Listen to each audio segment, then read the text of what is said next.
So just rolling with Linda today. We're swinging by a listing that we brought back on, drop off some feature sheets and things like that, and shoot some content today.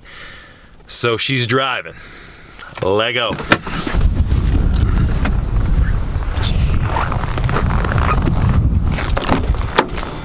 Did you heat this bitch up or what?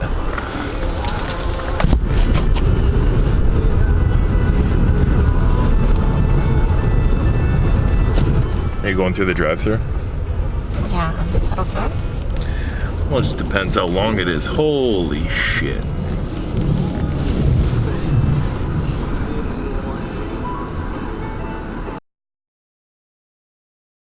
Feed you, please. Medium black? Yep, that's everything. Okay, do we know? Thank you. So their toaster is broken. And you have to say hi to get their attention. It's not like you toast their shit anyway. If you had a bagel lately, it's garbaggio. Thank you. So rapid fire question time. I mean, let's keep this rig on the road here. Why Acreage Real Estate? Why you like Acreages? Like, most realtors hate dealing with that stuff. That's why they always pawn it off to us. Yeah, that's true. No, just love being in the country, love the land, love the people. So how long have you been slinging Acreage Real Estate? Solely Acreages? Do you gotta use two hands? No, I don't have to use two hands. Oh, funny. Probably 10 years. The old decade, eh? Yeah, isn't that crazy? Do you remember the first acreage you sold? Do I remember it? You know what? The first acreage I sold was actually in the first year I was in business 20 years ago. It was my second deal. So that was pre-internet, pre-cell phones. Had the pager. You had a pager? Had a pager. True or false, you had to drive around to all the offices and pick up all the keys and then show. No, that stopped before I started in real estate. They still had the catalogs that you would get every week dropped off at the office. Like the Sears catalog? Sure, similar to the Sears catalog. But I believe it came out on a weekly basis. So that was still active, and pagers were the thing. And then I think about a year into it, I think is when I got my cell phone for real estate.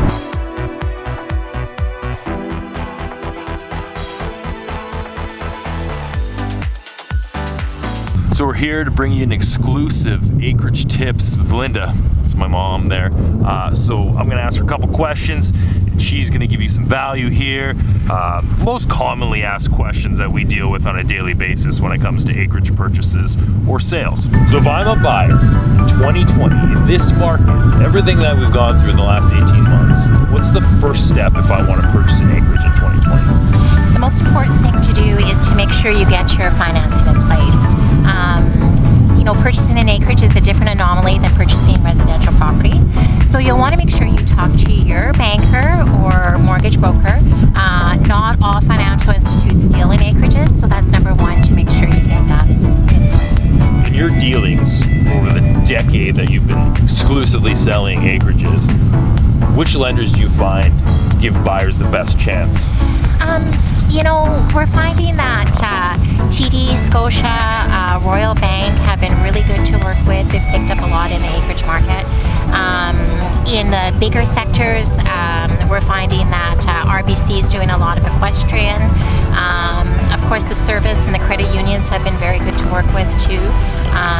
Their lending policies and practices are slightly different. So, it's something to keep in mind, depending if you're looking at a small acreage versus a bigger setup. It's really important to get that done first so that there's no surprises, because we don't want our clients to miss out on a good opportunity when it does pop up. So they get their financing sorted out. Yeah. Let's say Jan into March, right? There's still snow on the ground. Yep. Is that discouraging for me, a potential buyer who wants to look and shop for acreages? No, not at all. You know, I always say it's a really good time to get out there and see the property. You know, you can actually see the property lines really well. There's no leaves on the trees, so you can see how close your neighbors are to you. You know, you have a pretty good view of the properties if there's any issues with some of the outside systems.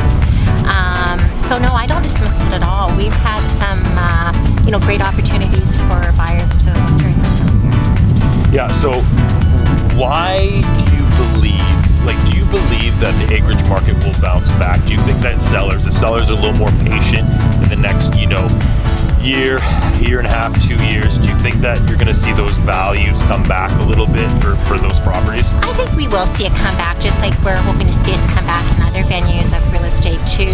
You know, it's all indicative of where we are economically right now.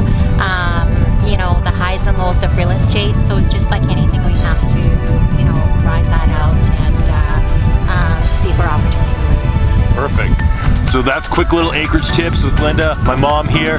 So we're gonna be bringing you some more value every Thursday here. Acreage tips with Linda and me, Justin. Thanks so much for watching.